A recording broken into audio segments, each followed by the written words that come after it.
Hey, welcome back to the channel, and this is my review of Wales versus Australia. Yeah, decent start from both teams. They both exit the 22s pretty well when given the opportunity, but all of a sudden Wales are in the Australian half and put a fantastic lineup move together. Um, Great running through the midfield from the captain, Jack Morgan, who played well all day. Inside ball to the scrum half, Gareth Davies, and he's over virtually under the posts. Hint of a forward pass, but nothing was given. So try time for Wales very, very early on in the match, and a great start for them. So Australia do regroup. It's 7-0 to Wales, but Australia on the attack. Kick for the corner. They can't get over, but they do get another penalty. And this time they slot it over, and it's 7-3. So in the meantime, Bigger has picked up a knock already and thrown himself into tackles as usual. And this time he strains his pec or something like that. And he has to go off. And the camera crew are cutting to images of Eddie Jones early in the match, and he's getting booed. So I'm not sure who's booing him. I guess it must be the Australian fans. So it's not a good look for old Eddie early on in the game. So Australia definitely have the balance of the game in their favour early on after the initial Welsh score. And yeah, they get another penalty from a scrum, and the scrum looked good in the first half with Slipper there in tight head. And yeah, it slotted over, and it's a 7-6, so a very close game at this point. So as I say, it's all Australia at this point. They have all the possession, but Wales are defending pretty stoutly and yeah, pretty aggressive in defence, which is nice to see. But a soft penalty from Australia gives Anscombe, who's come on to replace Bigger, a chance to kick at the posts, and he does hit the posts. He kicks directly at it, and a bit of a let off for Australia there. So Wales finally get a bit of ball, and they try a different tactic. This time they drive the line out more and get a lot of change out of it, get like 10-15 meters, and then a penalty is given, and they slot it over, and they extend their lead to 10-6. Australia do respond well though, and they look pretty good the whole first half. They go on the attack, and Wales, who have already put in a big defensive shift, there's already battered bodies around the pitch, and the claret is flowing. Jack Morgan in particular has busted up his nose, and blood's flowing out of it. But they managed to hold out the Australians, and it's looking like a repeat performance so far this first half for Australia. Australia are on the attack, and you feel like they have to get something out of this period of play. A lot of territory, a lot of possession, and they get a penalty and they kick for the corner, this infamous kick that a lot of people have talked about. And yeah, they completely mess it up, which again was a story of the game for them. Jack Morgan falls to him, and he hoofs it downfield, like somewhat fortuitously gets a 50-22. And now Wales go on the attack. They get another penalty and kick ace right in front, and it's 13-6 to Wales. So every single time Wales get the ball, they put in points on the board, and they keep that scoreboard pressure up, which proved to be the difference really in the game. Wales slow down the pace of the game, the pace they like to play, and they're just going through the phases. Valentini, who's a courageous player, but he gives away a soft penalty again right in front of the posts, and slotted over.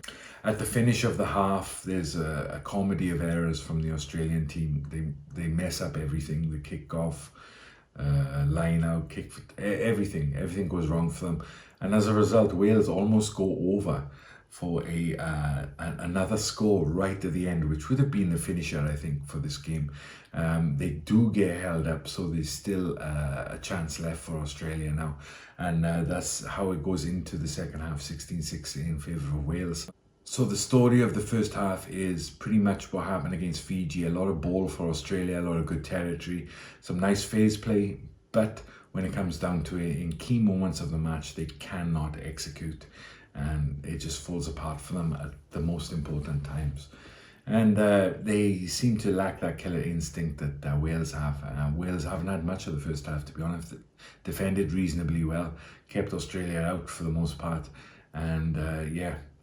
So straight away from the halftime whistle, Australia make more mistakes, end up giving away a scrum penalty, and it's quite notable because the old slipper, the old warhorse goes off, and from that point on, Australia really struggled in the scrums. But Wales do get the penalty and kick it, as they've done all game virtually, and it's 19-6 now, and an awful lot for the Australians to do to get back in this match.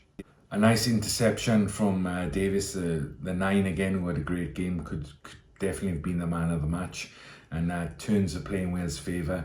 They push on, nothing glamorous, just up the guts, and yeah, goes out to the backs. Not a lot on, it looks like. Australia defending okay, but Anscombe sees a little bit of space behind the line and chips it over. And a great gather from Tompkins, and it's 26-6 already in the second half, and it's just simple, clinical, but very effective stuff from Wales, and Australia are just not able to deal with it at this point. After that try, the Australian players' heads noticeably dropped, and it was going to be an uphill struggle anyway, but I think they really lost their self-belief after that try early on in the second half, and yeah, it was all downhill really from this point. Another penalty from Anscombe, and it's 29-6 to Wales. Wales have a spring in their step now. They're just really enjoying themselves, and Australia just looking for someone to spark them out of their malaise, and there's just no one on the pitch to do it. I mean, it's some experienced players on the pitch, but they're kind of dealing with their own issues, and there's no real leader to take the game by the scruff of the neck and get them back in the match. And yeah, it's all one-way traffic. There are more scrum penalties, and you've got to say that, like, I hope it was an injury that forced Australia to take Slipper off so early in the second half. I mean, he came off after like 1 minute of the second half, so I'm assuming it must have been an injury, but well, like, who knows with Australia at the moment. So more mistakes, more penalties from Australia. Another one is slotted, and yeah, it's not looking good. And to compound matters, 20 minutes to go, Australia are on the ropes, and they bring the captain off. So Parecki, I'm not sure why they did that.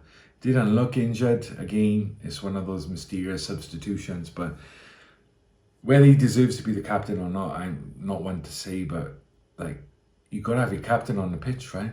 It's a make or break game for them in the group stage. So, but he's off with 20 minutes, and Australia, like I said, are well and truly on the ropes, and it's like all hope is lost now, really. Wales, who played well for periods of the match, they kind of fall into the trap that Australia are playing really like mistake-ridden rugby, and Wales kind of join them in and nothing really happening. They do put a few phases together, but it's going nowhere really. But rather than lose the ball and turn it over, Anscombe makes a smart play, drops back in the pocket and drop kick, and they increase their lead again. So that clinical kind of, nothing flashy, but it's very effective play from Wales. Put some 32-6 in the lead, you know, with like 15 minutes or something like that to go, and the game is all but done now. There's a good moment later.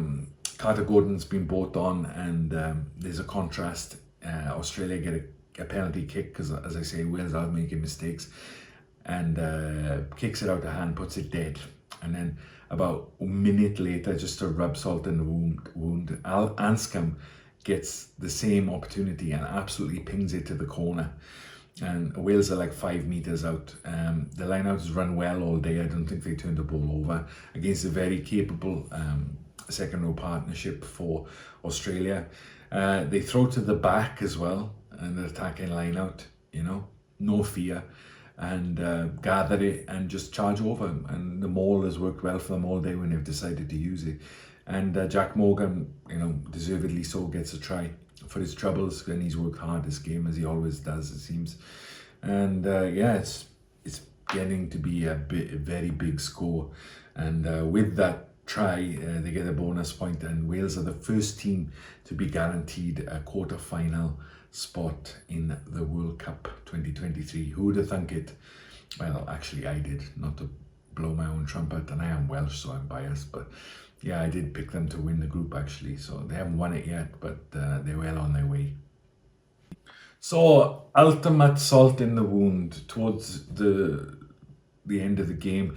Warren Gatland comes out of the box down to the pitch, and he's cheered by the crowd. And Eddie Jones, if you feel sorry for him, I'd understand, but I don't really.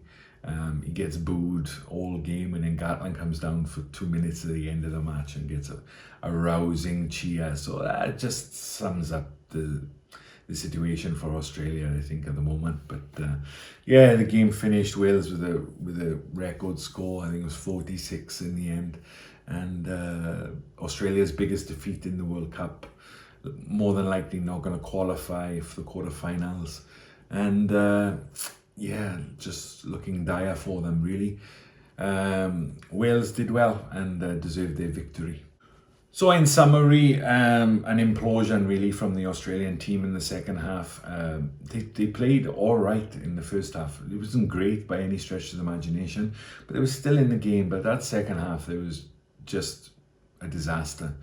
And yeah, lack of direction, lack of leadership certainly, and those 400 plus test caps the Wales had, and they had all these experienced internationals scattered throughout their team.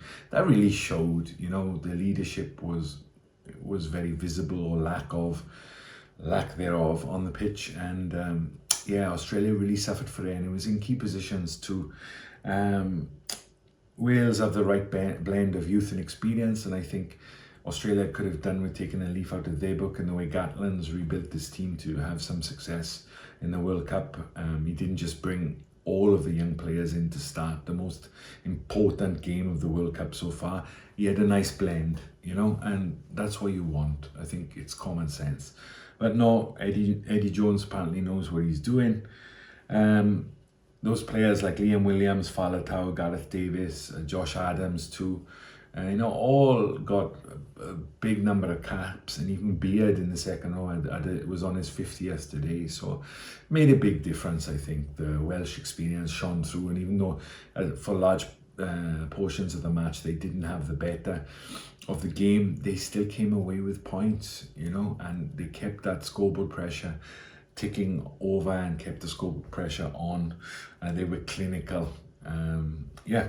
So some soul searching for the Australians, not just about the record loss, but about the performance in general. A second half performance, it's rare that you see an Australian side capitulate to that extent, particularly in a World Cup. Fingers will be pointed. Hey, I'm not saying anything. I think people can draw their own conclusions. But congratulations to Wales, and yeah, I'm looking forward to their quarter-final match, as you can probably imagine, and excited to see who they're going to face. So if you've made it this far, thank you very much for listening to my review. Like, subscribe, etc., all those other good things you can do, and I'll see you next time. Okay, bye-bye.